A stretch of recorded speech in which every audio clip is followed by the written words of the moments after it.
حضور علیہ السلام کی صورت میں اللہ نے جو انعام عطا کیا اس پر ہم جتنا بھی شکریہ ادا کریں کم ہے، حق کے شکر ادا ہو ہی نہیں سکتا ہے۔ میں آپ کو سب سے پہلے ایک مجلس میں لیے چلتا ہوں جس کو منعقد ہونے کے لیے مسجد نبوی کا صحن میسر آیا۔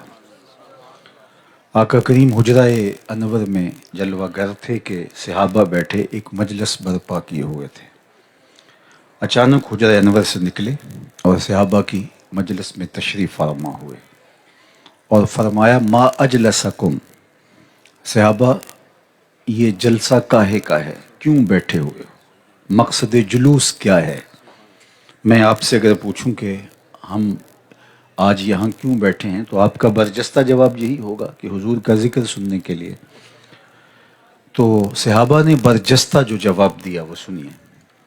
انہوں نے کہا جلسنا نذکر اللہ ونحمدہ علی ما ہدانا لدینہ ومن علینا بک۔ حضور ہمارے بیٹھنے کا مقصود یہ ہے کہ ہم اللہ کی حمد بول رہے ہیں، اس کا شکرانہ ادا کر رہے ہیں اس بات پر کہ اس نے ہمیں ہدایت دین عطا کی اور آپ کی صورت میں ہمارے اوپر انعام فرمایا۔ یہ ہے آج کی مجلس کے انعقاد کا مقصود۔ جب صحابہ نے یہ ارشاد حضور سے عرض کیا تو آقا کریم نے فرمایا صحابہ کیا تم اس بات پہ قسم دے سکتے ہو، حلف دے سکتے ہو کہ تم اسی لیے بیٹھے ہو؟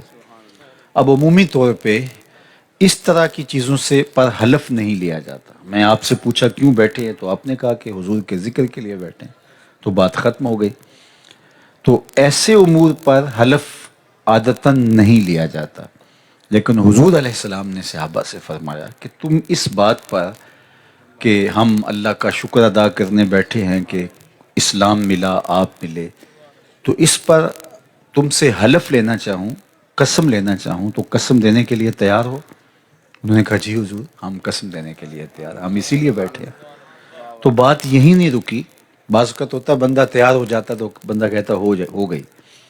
حضور نے باقاعدہ ان سے حلف لیا اور انہوں نے باقاعدہ حلف دیا، سنن نسائی میں اور صحاح کی دیگر کتب میں یہ روایت موجود ہے۔ فرمایا مجھے حلف دو کہ تم اسی لیے بیٹھے ہو، تمہارے بیٹھنے کا کوئی اور مقصد نہیں ہے۔ انہوں نے باقاعدہ حلف اٹھایا، قسم دی۔ جب وہ قسم دے چکے تو ان کی آنکھوں میں استعجاب تو تھا، حیرت تو تھی انہیں کہ یہ عمومی طور پہ قسم کا موقع نہیں اور حضور نے ہم سے قسم لی ہے، 1000 بار مانگے ہم 1000 بار دیں گے، لیکن تعجب کا پیدا ہونا یہ ایک فطری عمل ہے۔ تو آقا کریم نے ان کی آنکھوں میں حیرت کی پھیلی ہوئی سرخیاں دیکھی تو فرمایا کہ میں تم سے ابھی جو حلف لیا ہے یہ کسی تہمت کی بنیاد پر نہیں لیا، تمہارے قول کی صداقت پر مجھے کوئی شک نہیں گزرا تھا کہ میں نے قسم سے اس کی تصدیق چاہی ہو، بلکہ ماجرا کچھ اور تھا۔ صحابہ ہمہ تنگوش ہو گئے اور وہ سننا چاہتے تھے وہ کیا اہم چیز ہے جس کے لیے ہم سے حلف لیا گیا۔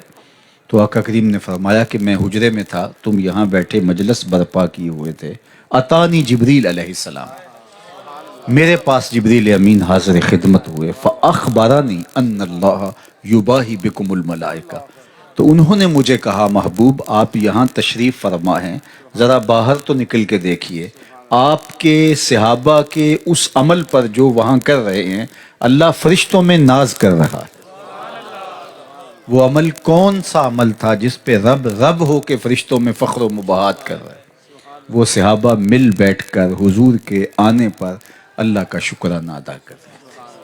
اللہ کی رحمتوں سے کوئی بعید نہیں کہ آج کی مجلس بھی قبول فرما لی جائے اور اللہ فرشتوں سے فرمائے دیکھو صدیاں بیت گئیں، یہ آج بھی بیٹھ کے اس نعمت کا شکرانہ ادا کر رہے ہیں۔ باقی جہاں تک حضور کی صورت میں انعام خداوندی میسر آنے پر شکرانے کی صورت ہے تو یہ ایک شب کی محفل میلاد اس کا حق ادا نہیں کر سکتی۔ ہمارے بدن پہ جتنے بال ہیں اس سے کہیں بڑھ کر حضور کی عنایات ہیں ہمارے اوپر۔ ہمارا بال بال قرض رسالت میں جکڑا ہوا ہے۔ خدا شناسی تو بڑی دور کی بات ہے، ہم خود شناس بھی نہ ہوتے اگر حضور نہ آتے صلی اللہ علیہ وسلم، ہمیں یہ بھی نہ پتا ہوتا کہ ہم کون ہیں۔ اور مجھے بتاؤ جس کو یہ بھی خبر نہ ہو کہ میں کون ہوں اس کے پلے ہوتا کیا ہے؟ اقبال نے کہا تھا اپنے من میں ڈوب کر پا جا سراغ زندگی، تو میرا نہیں بنتا نہ بن، اپنا تو بن، اور جو اپنا بھی نہ ہو تبھی تو دیکھیے انسان اشرف المخلوقات ہونے کے باوجود وَلَقَدْ كَرَّمْنَا بنی آدمہ کا تاج اس کے سر پہ رکھا ہوا ہے، لیکن یہ حشرات الارض کو، چوپایوں کو، بہائم کو، وحوش و طیور کو، اجرام فلکیہ کو، بہتے پانیوں کو، چلتی ہواؤں کو، جلتی آگ کو، سواری اور بار برداری کے کام آنے والے جانوروں کو، درختوں کو، نباتات کو، کس کس کو اس نے اپنا معبود نہیں کہا؟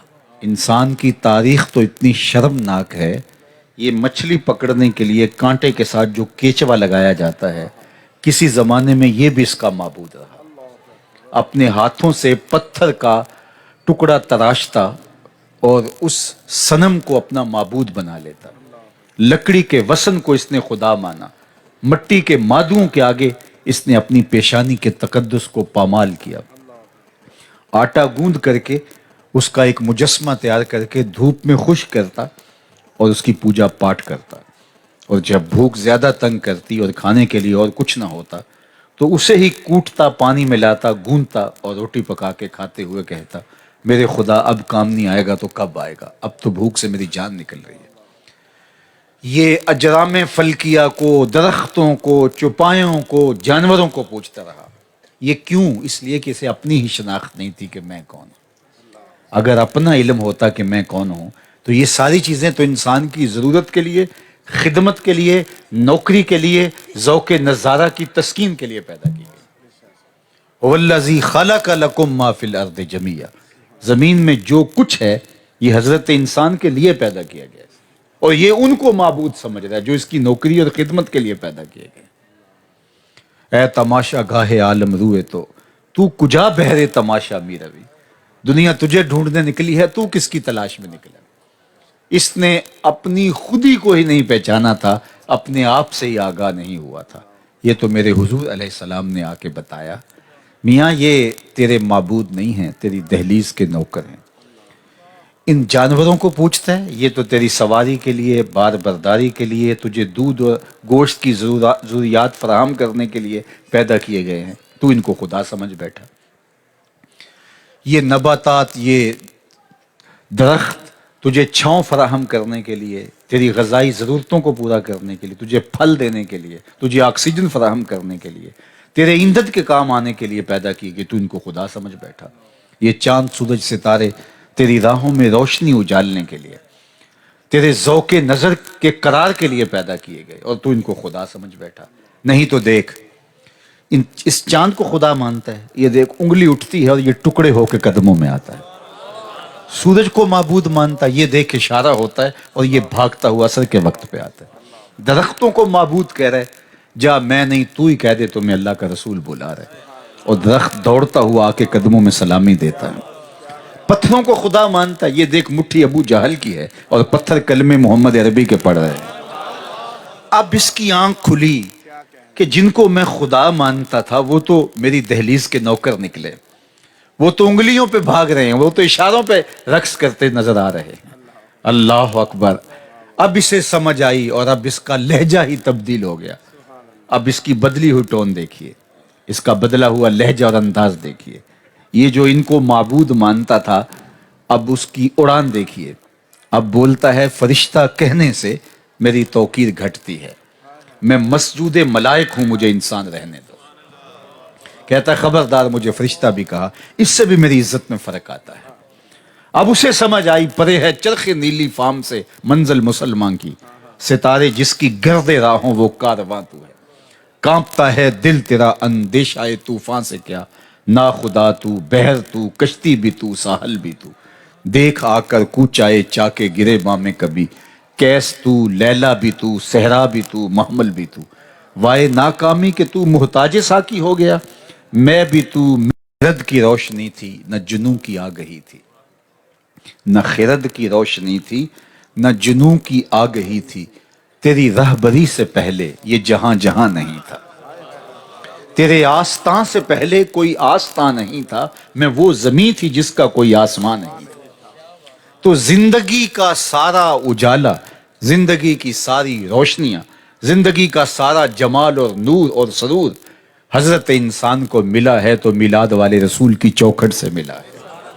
اگر وہ در نہ ملتا تو انسانیت آج بھی بھٹک رہی ہوتی، اور جنہیں حضور کی دہلیز نہیں ملی وہ آج بھی اندھیروں میں ٹھوکریں کھا رہے ہیں۔ یہ بالکل آپ کی ہمسائیگی میں انڈیا بستا ہے، پی ایچ ڈی ڈاکٹر ہے، کتنی بھاری بھرکم ڈگری ہے، لیکن بت کے آگے ہاتھ جوڑے کھڑا ہے۔ جو اپنے بدن پہ بیٹھی مکھی بھی نہ اڑا سکے وہ اس سے اپنی حاجتیں طلب کر رہا ہے۔ اس کی عقل و بینش، اس کا فہم و ادراک، اس کی اتنی بھاری بھرکم ڈگری اس کو نہیں بتا رہی کہ یہ کتنا بے بس اور مجبور ہے۔ ڈاکٹر ہے ایم بی بی ایس، اور گائے کے پیشاب کو تبرک سمجھ کے چسکیاں لے لے کے پی رہا ہے۔ اس کی طب نے اس کو نہیں بتایا کہ اس کے اندر کتنی جو ہے وہ خرابیاں اور کتنا تعفن ہے، اس کی طبع میں کوئی نفاست نہیں، اس سے اٹھتی ہوئی عفونت اس کی طبیعت پہ شاک نہیں گزرتی۔ دوسری جانب میں ایک دیہات کا رہنے والا ہوں، میں نے اپنے گاؤں میں ایک بچے کو دیکھا جو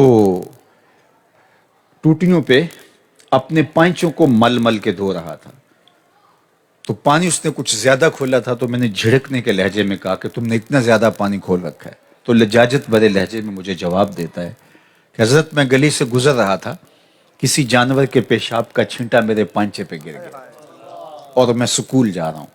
وہ کوئی درس نظامی کا عالم فاہم نہیں تھا جس نے نجاست غلیظہ و خفیفہ کے احکام پڑھے ہوں، وہ تیسری چوتھی کلاس کا طالب علم تھا اور سکول جا رہا تھا، اور پانچے کے اوپر پڑے ہوئے پیشاب کے غیر مری چھینٹے بھی گوارا نہیں کرتا۔ میں سوچ میں ڈوب گیا، اس ڈاکٹر کو تو سمجھ نہیں آئی جو گائے کے پیشاب کو چسکیاں لے کے پی رہے، اور اس 7-8 سال کے بچے کو سمجھ آئی تو اندر سے آواز آئی وہ ڈاکٹر ہے لیکن اس کے ہاتھ میں دامن میرے حضور کا نہیں، اور یہ بچہ ہے لیکن ماں نے گٹی میں پیار حضور کا پلایا تھا، لہٰذا تقدس اس کی روح تک اتر گیا ہے۔ تو زندگی کا سارا جمال، زندگی کی ساری خوبصورتیاں اور زندگی کا سارا حسن اگر ڈھونڈنے نکلو تو آمنہ کے لال کی دہلیز سے ملے گا۔ تقدس بھی یہاں سے ملے گا، پاکیزگی بھی یہاں سے ملے گی، عفت بھی یہاں سے ملے گی، پاک دامنی بھی اسی چوکٹ سے ملے گی۔ اور اگر اس در سے ہٹ گئے تو سوائے اندھیرے، ظلمت اور غلاظت کی اور کچھ پلے نہیں ہے۔ تو زندگی کا سارا نور اس پیارے آقا کی چوکھٹ سے حضرت انسان کو نصیب ہوا۔ اللہ اکبر! اور خدا کا در بھی نصیب ہوا اور زندگی کا حقیقی شعور بھی نصیب ہوا۔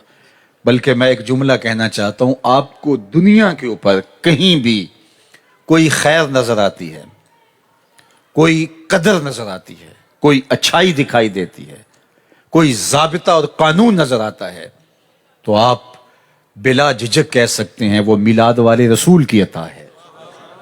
آج دنیا انسان کی تقدیس کی بات کرتی ہے، تو انسانیت کو یہ تقدس ملا کس چوکھٹ سے، یہ روشنی ملی کس دہلیز سے؟ یہ 2-1 ماہ کے بعد آپ دیکھیں گے، اور پچھلے سال بھی ہوا اور ہر سال ہوتا ہے کہ کچھ خواتین ہاتھ میں کتبے اٹھائے عورت مارچ کے نام سے اسلام کا تمسخر اڑا رہی ہوتی ہیں اور مشرقی تہذیب کا منہ چڑھا رہی ہوتی ہیں، اور ایسے نعرے لکھے ہوتے ہیں کہ انسانیت شرما جائے۔ میں نے گزشتہ برس بھی جگہ جگہ کہا تھا، میں کہتا ہوں کہ آج تم حقوق مانگتی پھرتی ہو، ذرا گریبان میں جھانک کر کے دیکھو، کائنات تو تمہیں جینے کا حق نہیں دیتی تھی۔ اذا بشر احدهم بالانثى، جب کسی کو یہ خبر دی جاتی کہ تیرے ہاں بیٹی پیدا ہوئی ہے تو اس کا منہ کالا پڑ جاتا، رنگ اڑ جاتا۔ آبرو بچانے کا ایک ہی راستہ تھا کہ بیٹی کو زندہ درگور کر دے، اور اگر ایسا نہیں کر پاتا تو معاشرے میں سر اٹھا کے چلنے کے قابل نہیں ہوتا۔ جس معاشرے میں بیٹی کو زندہ درگور کر کے باپ فخر کر رہا ہوتا، اس سماج میں، اس معاشرے میں میرے حضور نے ایک اعلان کیا۔ آپ میں سے بچے کو عربی متن کے ساتھ اس اعلان کے جملے یاد ہیں، لیکن اس کو آپ کلمہ محبت کے طور پہ دیکھتے ہیں، لیکن میں سمجھتا ہوں کہ یہ کلمہ محبت بھی ہے، لیکن اس ظالمانہ سماج کے خلاف کلمہ جہاد ہے۔ جب بیٹیاں زندہ درگور ہو رہی تھیں اور باپ فخر کر رہا تھا، میرے حضور علیہ السلام نے فرمایا، لوگوں سن لو، میری فاطمہ میرے جگر کا ٹکڑا ہے۔ تو ذرا اس تناظر میں دیکھو یہ جملہ کہا کب گیا۔ تو میں نے کہا تمہارے تو وجود کو برداشت نہیں کیا جاتا تھا، تم تو تنہائی میں بیٹھ کے، پردے میں بیٹھ کے مصطفیٰ جان رحمت پہ درود پڑھو، تمہیں زندگی کی بھیک ملی ہے تو میلاد والے نبی کی چوکھٹ سے نصیب ہوئی ہے۔ جب عورت کو از قبیلے جن سے انسان ماننے سے بھی دنیا انکار کر رہی تھی، وہ کہتی ہے ہم شکل ضرور ہے انسان کی عورت لیکن انسان نہیں ہے۔ بڑے بڑے مذہبی جغادریوں نے کہا کہ عورت خدا کے قرب کے راستے میں بڑی رکاوٹ ہے، اگر آپ خدا کو ملنا چاہتے ہیں تو عورت کو ترک کرنا پڑے گا۔ رہبانیت کی راہیں ایسے ہی نکلی۔ عورت خدا کے قرب میں سب سے بڑی رکاوٹ ہے، یہ جب کہا جانے لگا اور اس کو عقیدے کے طور پہ تسلیم کر لیا گیا کہ عورت کے ہوتے ہوئے قربت الہی میسر نہیں آ سکتی، تو میرے حضور نے کیا کہا؟ لوگوں سن لو، مجھے عائشہ کے بستر میں وہی اترتی ہے۔ جب عورت بدی کا سرچشمہ اور قرب الہی کے راستے میں رکاوٹ قرار دی جا رہی تھی، کہا مجھے بستر عائشہ میں وہی اترتی ہے۔ تو دنیا کے سامنے اقدار کو کس نے زندہ کیا اور اقدار کو حسن کس نے دیا؟ جواب ملے گا میلاد والے رسول۔ یہ موسم میلاد آتا ہے تو آپ سنتے ہیں علماء کرام سے کہ حضور کی جب ولادت باسعادت ہوئی تو ابو لہب کو جا کے لونڈی نے کہا تھا کہ تیرے مرحوم بھائی کے گھر بیٹا پیدا ہوا، تو اس نے کہا کہ جا تو آزاد ہے، اور پھر اس کے بعد جو اسے فائدہ ہوا اس عنوان سے گفتگو آپ نے سنی ہے۔ میں بھی کئی دفعہ یہ بات کرتا ہوں جب میلاد کے حوالے سے جو ہے وہ انکار کا رخ سامنے آتا ہے، لیکن میں اس کے ایک اور رخ کو آپ کے سامنے رکھنا چاہتا ہوں، اور وہ یہ کہ حضور جب اس دنیا پہ تشریف لائے اور جا کے لونڈی نے ابو لہب کو بتایا کہ تیرے مرحوم بھائی کے ہاں بیٹا پیدا ہوا، تو اس نے انگلی کے اشارے سے کہا کہ جا تو آزاد ہے۔ تو گویا یہ اس بات کا اعلان تھا کہ حضور نے صحن کائنات پہ قدم رکھا ہے، اب غلامی کی زنجیریں ٹوٹنے لگی ہیں۔ پھر کتنے طریقے دیے غلام آزاد کرنے کے، قسم توڑ بیٹھو غلام آزاد کرو، کفارہ قتل میں غلام آزاد کرو، کفارہ زہار میں غلام آزاد کرو، روزہ توڑ بیٹھو غلام آزاد کرو۔ پھر ترغیب دی مومن غلام آزاد کرنے کی اور کافر غلام آزاد کرنے کی، اور اس دور کی یہ سب سے مہنگی سخاوت تھی غلام آزاد کرنا۔ حضرت عثمان غنی رضی اللہ تعالیٰ عنہ جب جمعہ پڑھنے جاتے تو جہاں تیل لگاتے، غسل کرتے، کپڑے پہنتے، خوشبو لگاتے، وہاں ایک عمل غلام آزاد کرنے کا بھی تھا، ہر جمعے غلام آزاد کرنا۔ صحابہ میں سب سے امیر ہیں حضرت عبد الرحمن بن عوف رضی اللہ تعالیٰ عنہ۔ انہوں نے، آپ حیرت زدہ ہوں گے، اپنی زندگی میں 30,000 غلام آزاد کیے، 30,000 غلام آزاد کیے۔ اور آپ صحابہ کی زندگیاں دے، غلام آزاد کرنے کا رواج پیدا ہوا۔ پھر غلام کو سہولت دی مکاتبت کی کہ وہ اپنے آقا کے ساتھ معاہدہ کر لے کہ میں اتنے پیسے کما کے تمہیں دوں گا اور تم مجھے آزاد کر دینا۔ اللہ اکبر۔ تو یہ غلام کو عزت دی، اس کو آزادی کی راہ ہموار کی، اور آج دنیا کے اوپر غلامی کی وہ شکل موجود نہیں ہے۔ یہ کس کا فیضان ہے؟ دنیا تو انسانیت کو غلامی کی زنجیروں میں جکڑ رہی تھی، یہ تو کل کی کہانی ہے، یہ بہت پرانا قصہ نہیں ہے۔ آپ تاریخ پڑھیں، یہ کس کے دیے ہوئے نظام شریعت سے غلاموں کی زنجیریں ٹوٹتی ہیں اور غلامی کی زنجیروں سے لوگ باہر نکلتے ہیں۔ ورنہ غلام جس طرح سے زبوں حالی کی زندگی گزارتا تھا، اقبال نے کہا تھا نا، غلامی کیا ہے ذوق حسن و زیبائی سے محرومی، جسے زیبا کہیں آزاد بندے ہے وہی زیبا۔ بھروسہ کر نہیں سکتے غلاموں کی بصیرت پر کہ دنیا میں فقط مردان حر کی آنکھ ہے بینا۔ غلام تو آقا کا جوتا دھوپ سے اٹھا کے چھاؤں میں رکھے تو آقا اس میں بھی کوڑے مارے کہ تو نے میرا جوتا میرے پوچھے بغیر چھوا کیوں ہے۔ وہ لاکھ کہے جناب خراب ہو رہا تھا، لیکن آقا کہتا تیری خوئے غلامی بدل رہی ہے، تجھے اوقات بھول گئی ہے، اور وہ اس کو کوڑے مارتا برسر بازار۔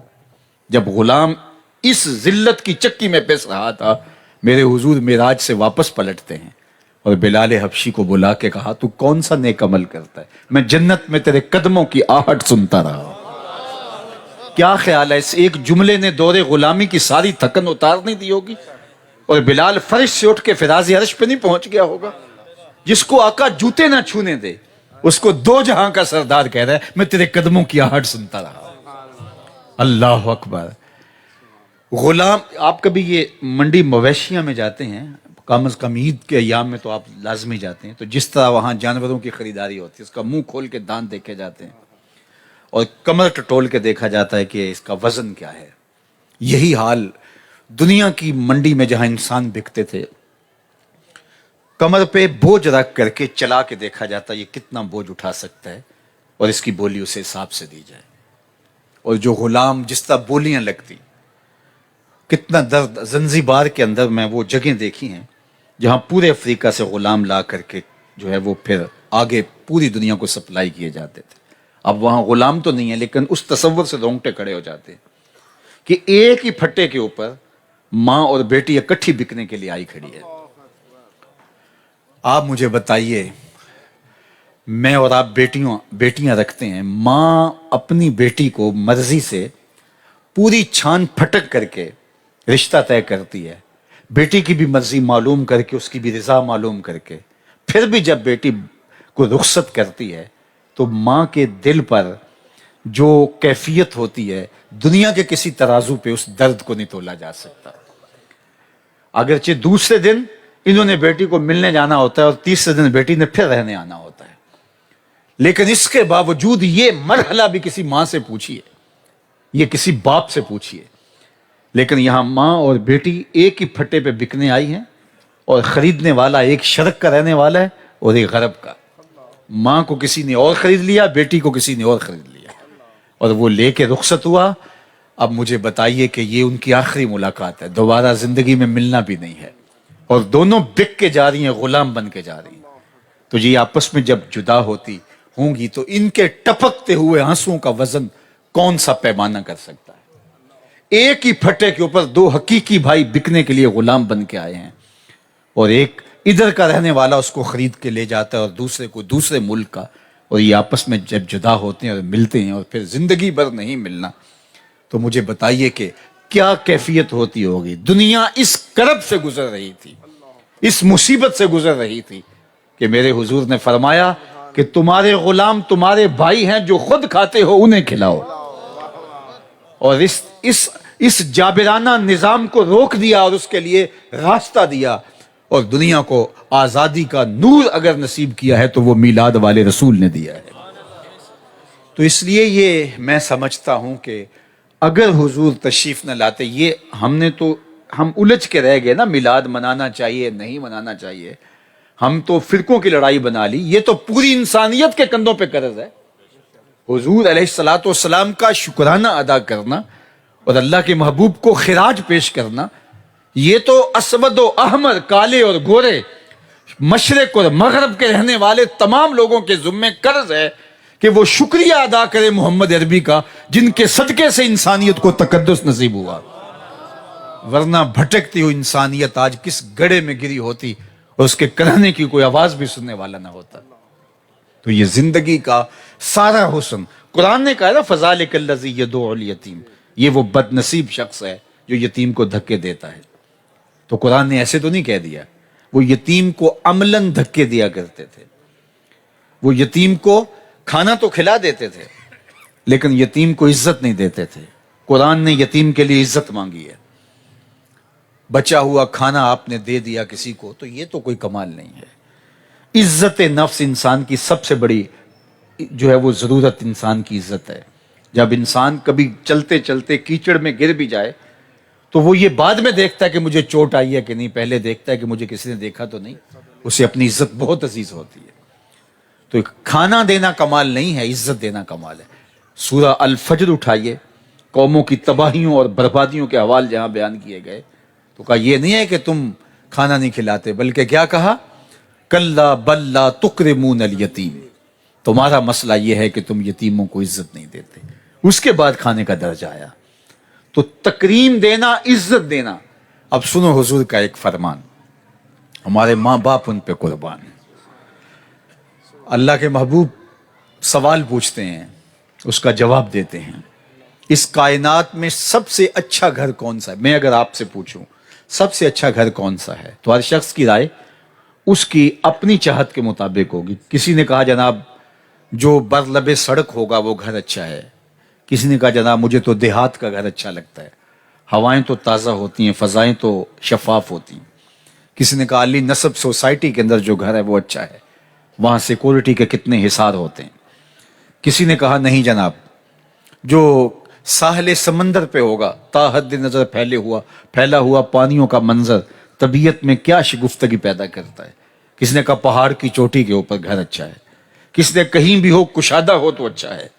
ہر شخص کی اپنی رائے ہے، لیکن میرے حضور کیا فرماتے ہیں، اس کائنات میں سب سے اچھا گھر وہ ہے جس میں یتیم رہتا ہو اور اس کی عزت بھی ہوتی ہو، چاہے وہ 2 مرلے کا جھونپڑا کیوں نہ ہو۔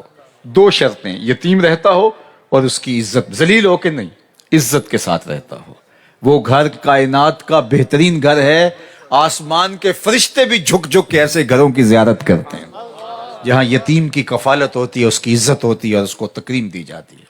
انا وقافل الیتیم کا ہاتین یوم القیامہ، میں اور یتیم کی کفالت کرنے والا قیامت کے دن اس طرح نیڑے ہوں گے جس طرح یہ 2 انگلیاں نیڑے ہیں۔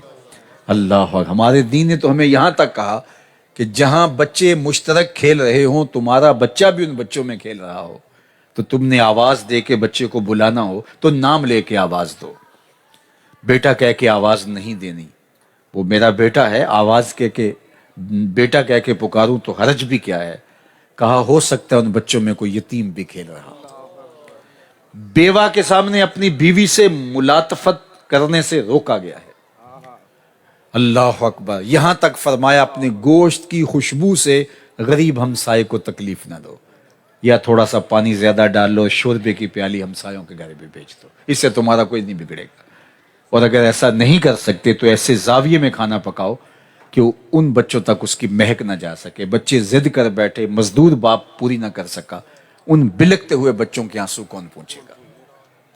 دوپہر کو سلا دیتی ہے بچوں کو وہ اس ڈر سے گلی میں پھر کھلونے بیچنے والا نہ آ جائے۔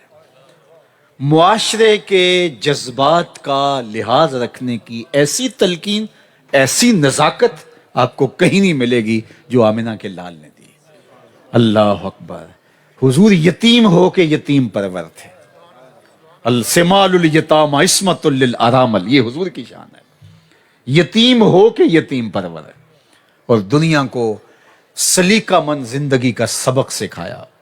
میں سمجھتا ہوں کہ اگر اسلام کی مطابقت میں ہم زندگی گزارنے کا عزم کر لیں تو ہماری یہ زندگی جنت بن جائے۔ ہم اس جنت کے طالب تو ہیں، لیکن ہم نے اس دنیا کی زندگی کو اوروں کے لیے جہنم بنا رکھا ہے۔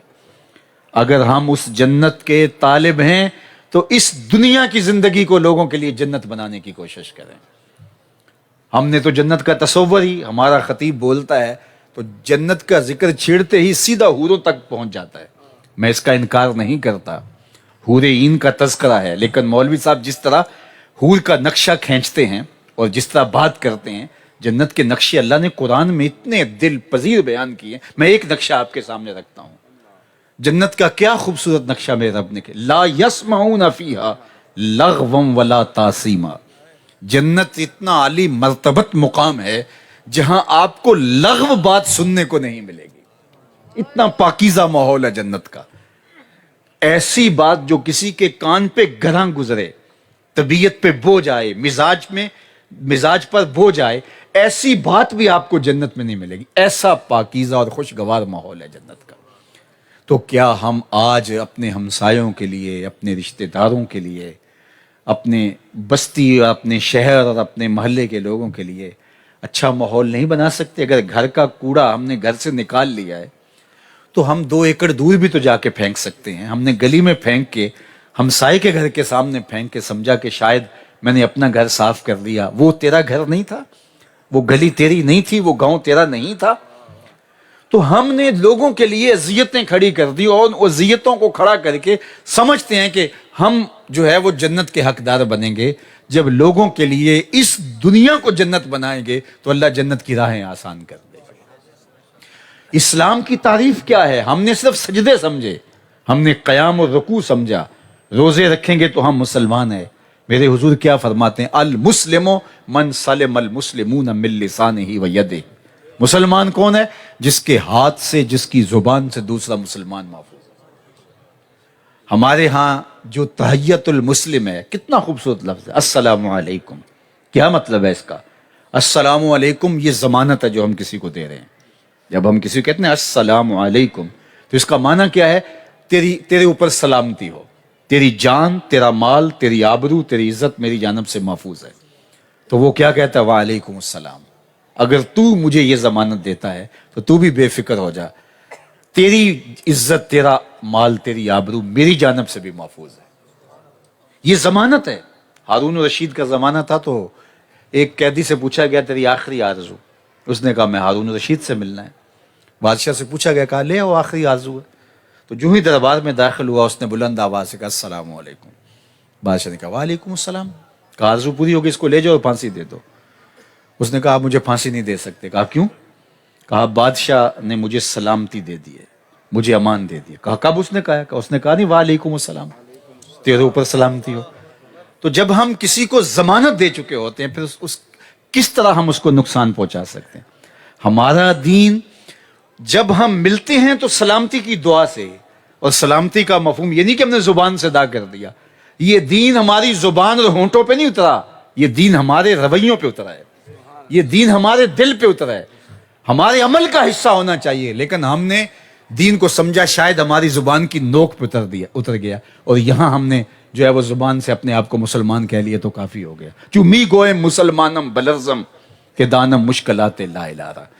تو ہم اگر مسلمان اپنے آپ کو کہتے ہیں تو اقبال کہتا ہے میں کانپ جاتا ہوں، اس لیے کہ میں لا الہ الا اللہ کے تقاضوں کو سمجھتا ہوں. تو ایمان کیا ہے؟ اسلام کیا ہے؟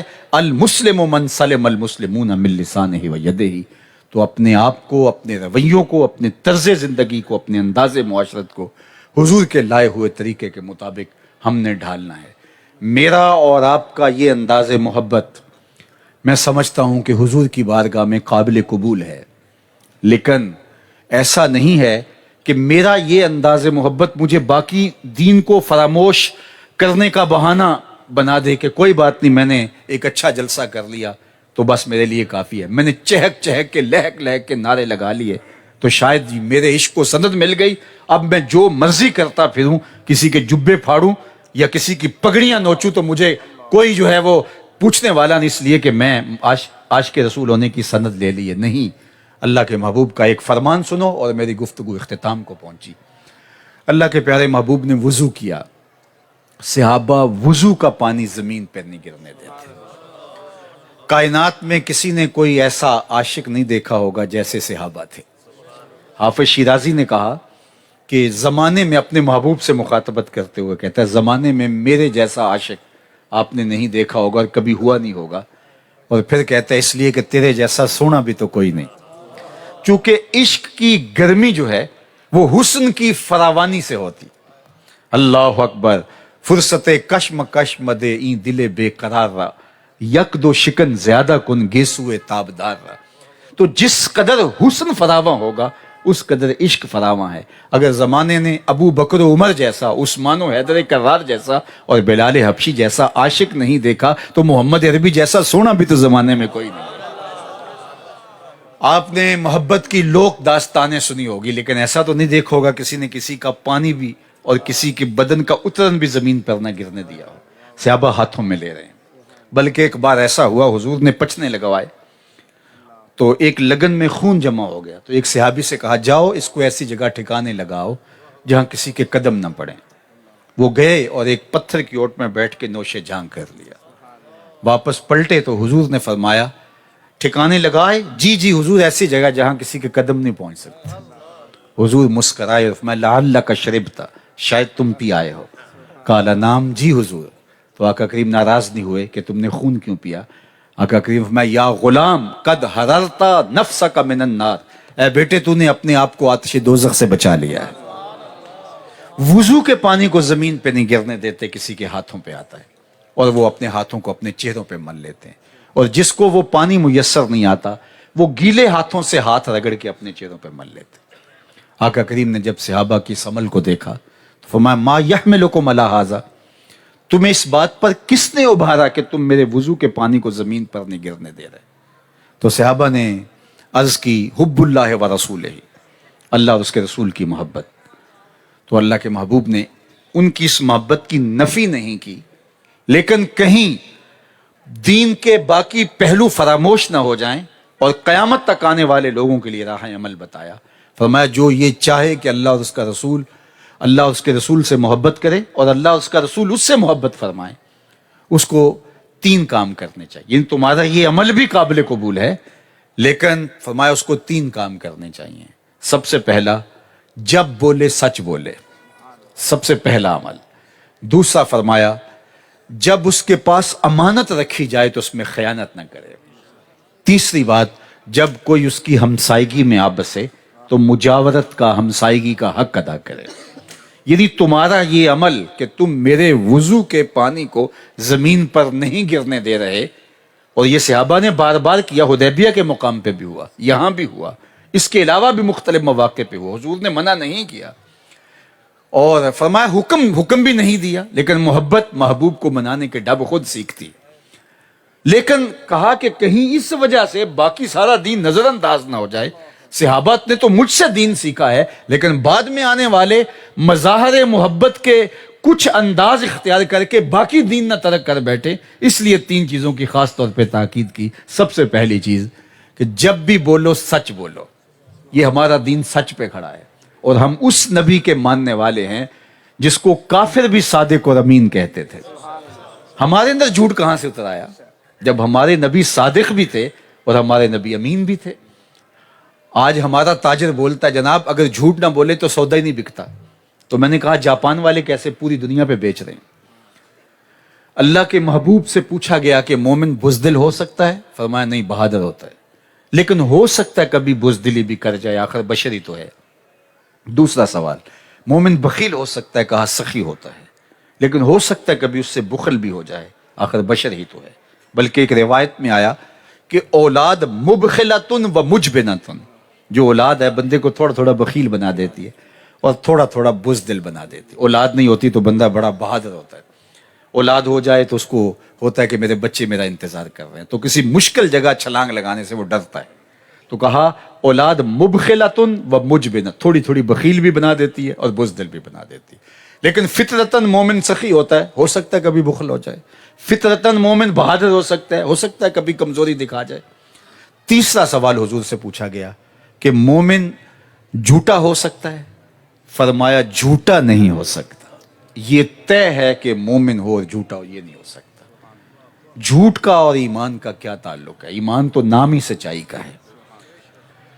اور اللہ کے محبوب نے کیا فرمایا سنیے. جب کوئی شخص جھوٹ بولتا ہے تو اس کے منہ سے تعفن، بدبو نکلتی ہے، جو عام لوگ تو محسوس نہیں کر پاتے، لیکن اللہ کے نورانی فرشتے جو رحمت کا پارسل لے کے آتے ہیں ہمارے گھروں میں، ان کو بہت زیادہ اس کا احساس ہوتا ہے، حساس ہیں وہ. تو وہ 1 میل حدیث پاک میں آتا پیچھے ہٹ جاتے ہیں. اللہ اکبر. جو رحمت کی ڈلیوری دینے آئے ہیں ہمارے گھر، آگے ہے بدبو. باپ بھی جھوٹ بول رہا ہے، ماں بھی جھوٹ بول رہی ہے، بہویں بھی جھوٹ بول رہی ہیں، بیٹیاں بھی جھوٹ بول رہی ہیں. گھر سے بدبو کے ببوکے اٹھ رہے ہیں اور فرشتے کئی میل پیچھے کھڑے ہیں رحمت کے پارسل لیے. گھر میں نحوست ہے، جو رحمت آنی تھی وہ ہمارے جھوٹ کی وجہ سے پہنچ نہیں پا رہی، اس کی سپلائی نہیں ہو رہی. ہم نے کیا سمجھا کسی نے تعویذ ڈال دی ہے، ہم نے کیا سمجھا کسی نے بندش کر دی، کسی نے جادو کر دیا، کسی نے جو ہے وہ ہمارے اوپر یہ کر دیا، کسی نے وہ کر دیا. اب ہم بھاگے عاملوں کے پاس. تو میں سارے عاملوں کو غلط نہیں کہتا، کوئی 100 میں 1 اچھا بھی ہوگا یا 1000 میں 1 اچھا بھی ہوگا، لیکن 99 جو عامل ہیں یہ جھوٹے، مکار اور ٹھیے لگا کے لوگوں کو ذوف الاعتقادی کے مرض میں مبتلا کرنے کے لیے بیٹھے ہوئے ہیں. ان سے اپنی جان بچائیں، اس سے اپنا ایمان بچائیں. یہ نہ دیکھیں کہ قلت اور کثرت یہ کیا معنی رکھتی ہے. حضرت امام فخر الدین رازی علیہ رحمہ نے لکھا لا یسیر الباطل حقا بکثرت المتمسکین بہ. اگر کسی باطل کے پیچھے بہت سارے لوگ لگ جاتے ہیں تو اس کا یہ مطلب نہیں کہ وہ حق ہو جاتا ہے. باطل باطل ہی رہتا ہے، جھوٹ جھوٹ ہی رہتا ہے. اب وہ اس عامل کے پاس گئے، اب اس نے کہہ دیا کہ تو ویلے سے آ گیا، نہیں تو یہ تعویذ چل جانے تھے، اور اب 7 جمعراتیں آنا پڑے گا، 7 منگل آنا پڑے گا. اس نے یہ بہانہ بنایا کہ 7 بار یہ آئے گا تو اس کے ساتھ کوئی نہ کوئی آتے رہیں گے اور ڈیرا چل جائے گا. اور ایک عجیب ماحول بن گیا اور ذوف و اعتقادی پھیلتی چلی گئی. اللہ سے پر توکل اور جو اللہ کے محبوب نے ہمیں طریقے بتائے ہیں ان طریقوں پر تو ہم نے عمل نہ کیا. ہم نے سمجھا شاید اس کے پاس سب کچھ، جس کو وضو کرنا بھی نہیں آتا. اور احادیث کے اندر اللہ کے محبوب کے فرامین ہر مشکل کا حل موجود ہے، اور ہم نے کبھی اس کی طرف توجہ نہ کی. اور ہمارے گھروں میں نحوست کیوں آئی؟ کہ جھوٹ آ گیا. جھوٹ آ گیا تو رحمت کے فرشتے جو رحمت لے کے آ رہے تھے وہ باہر کھڑے ہیں، شہر سے، گلی سے باہر کھڑے، اندر آ نہیں پا رہے کیونکہ اندر عفونت اتنی پھیلی ہوئی ہے. تو مومن سچ کے ساتھ جڑا تو فرمایا جب بولو گے سچ بولو گے. دوسری بات، جب تمہارے پاس امانت رکھی جائے گی تو اس میں خیانت نہیں کرو گے. اور ہم تو کسی کا قرض دینا ہو تو ہم کہتے ہیں وہ فوت ہی ہو جائے تو اچھا ہے، چاہے جائے کہ کسی کی امانت ہو اور ہم اس کو واپس لوٹانا. اور تیسری بات فرمائی کہ تمہاری ہمسائیگی کے اندر، مجاورت کے اندر اگر کوئی آ بسے تو اس کا حق ادا ہونا. اللہ کے محبوب فرماتے ہیں مجھے جبریل امین نے ہمسایوں کے حقوق کے حوالے سے اتنی تاکیدات فرمائی کی کہ مجھے یوں لگا کہیں ہمسایہ وراثت میں شریک نہ کر دیا جائے. اور یہ بات ذہن میں رکھیے کہ ہمسائیگی 7 والی دیوار تک نہیں ہوتی، 40 گھروں تک ہمسائیگی ہوتی. اور اگر ہم اپنے ہمسایہ، ہمیں تو یہ بتایا گیا ہے کہ اگر ہمسایہ بھوکا سو جائے تو نماز قبول نہیں ہوتی. 40 دن نماز قبول نہیں ہوتی اگر وہ بھوکا. اور ہم ہمسایہ تڑپ رہے اور ہم عمرہ کرنے چلے گئے. میں مخالفت نہیں کرتا، بار بار کیجئے، عمرے اور حج بار بار کرنے سے برکت ہوتی ہے اور رزق میں اضافہ ہوتا ہے، کمی نہیں ہوتی. لیکن ہمارے دین نے ہمیں اپنی ہمسائیگی کے اندر دیکھنے کی تلقین کی جو مجاورت میں آپس ہیں. اور میں سمجھتا ہوں کہ اگر ہم اپنے ہمسایوں کو دیکھنا شروع کر دیں، ان کی ضروریات کو، تو ہمارے آدھے مسائل ختم ہو جائیں اور یہ دنیا جنت کا نقشہ پیش کرنے لگ جائے اور ہمیں وہ جنت نصیب ہو جائے. تو آئیے میں اور آپ اپنا محاسبہ بھی کریں کہ جس طرح صحابہ نے وضو کا، یہ صحابی تھے جنہوں نے حضور کو دیکھا اور وضو کا پانی حضور کے وضو کا پانی تھا، لیکن کہا کہ تمہاری محبت صرف یہاں نہیں رک جانی چاہیے، یہ عمل بھی ملحوظ رہنا چاہیے. تو میں آپ سے بھی کہوں گا کہ ہماری محبت جھنڈیوں پہ نہیں رک جانی چاہیے، دل کے ایک ایک پرت پہ نام محمد کی جھنڈی لگائیے. صرف بنیروں پر، چراغاں پر ہی ہماری محبت کا اظہار نہیں ہونا چاہیے، دل کی اندھیر نگریوں میں بھی حضور کے نام کا چراغاں کرنا ہوگا. اللہ اکبر. صرف گلیاں ہی صاف نہیں کرنی، کوئی جھاڑو لے کے دل نگر میں بھی آؤ. حسد، حقد، بغض، کینے، نفرتوں کے ڈھیر دل کی گلیوں میں پڑے ہیں، اس کو بھی تھوڑا سا صاف کریں. ہمارا سارا زور پیکنگ پہ ہے، کچھ اندر بھی اتریں. میاں صاحب نے کہا تھا شیشے اتے کٹا جمیا کنداں چاڑی جاندے. شیشے اتے کٹا جمیا کنداں چاڑی جاندے، جلداں نوے سانپ کے رکھ دے ورکے پھاڑی جاندے. ہم نے پیکنگ پہ زور دیا ہے. ہم سمجھتے ہیں دین ہماری زبان پہ اترا ہے، ہم یہاں بیج لگا لیا. میں اس کا منکر نہیں ہوں، لیکن اس کے اندر بھی کوئی چیز ہے. ہم وہاں اندر تک اترنا ہے. نام محمد کا چراغاں اندر روح کی اتھاہ گہرائیوں تک جو ہے وہ ہونا چاہیے. ہمارے رویے بتائیں، ہمارا طرز زندگی بتائے. میرے استاد فرمایا کرتے تھے یہ نہ ہو کہ لوگ تمہیں پوچھیں تم کون ہوتے ہو، تمہیں بتانا پڑے مسلمان ہوتے ہیں. آپ فرمایا کرتے تھے صاحب کسی کو پوچھنے کی نوبت کیوں آئے اور تمہیں بتانے کی ضرورت اور حاجت کیوں ہو. تم دور سے چلے آ رہے ہو، لوگ کہیں وہ دیکھو حضور کا غلام آ رہا ہے. نور آنکھوں میں تو چہروں پہ اجالے ہوں گے، مصطفیٰ والوں کے انداز نرالے ہوں گے. تو آج کی اس بابرکت محفل میں آنے والوں، مجھ سے قبل بھی آپ نے حضور کا ذکر سنا اور بعد ساری رات حضور کے ذکر کے چراغاں میں آپ اپنے مشام جاں کو معطر بھی کرو گے اور روشنیاں بھی بخشو گے. لیکن ایک ایک لمحہ ان برکتوں کو اپنے اندر سمیٹ کے اپنی زندگی کو بدلنے کے عزم کے ساتھ اٹھو. جتنے لوگ میرے سامنے بیٹھے ہیں یہ کوئی بہت دور علاقوں سے نہیں آئے، یہ اسی آس پاس کے علاقوں سے آئے ہیں. میں نے یہ 3 باتیں کہیں اللہ کے محبوب کے حوالے سے. اگر یہ 3 باتیں کہ ہم عزم کر لیں کہ جھوٹ نہیں بولنا، ہم عزم کر لیں کہ خیانت نہیں کرنی، ہم عزم کر لیں کہ ہمسایوں کا خیال رکھنا ہے. یہ پورے علاقے کے سارے لوگ نہیں ہیں، کسی گلی سے 1 آدمی یا کسی سے 2 ہوں گے، لیکن صرف اتنے لوگ اگر بدلنے کا مصمم عزم کر لیں تو کل سے ہی دیکھنا آپ کا علاقہ بدلا بدلا دکھائی دے گا. لیکن اگر ہم نے یہ عزم نہیں کرنا، صرف سمی تلذذ کے لیے ہم محافل میں آتے ہیں، تو پھر آتے رہیے گا اور وقت گزارتے رہیے گا. آئیے میں اور آپ اپنے اندر تک دین کو اتاریں. میرے حضرت نے کہا تھا یاری لا تو پاک نبی سنگ اے پر پوری یاری, پھر درود قبول ہے تیرا لکھ نہ لوں ایک واری. وآخر دعوانا ان الحمدللہ رب العالمین.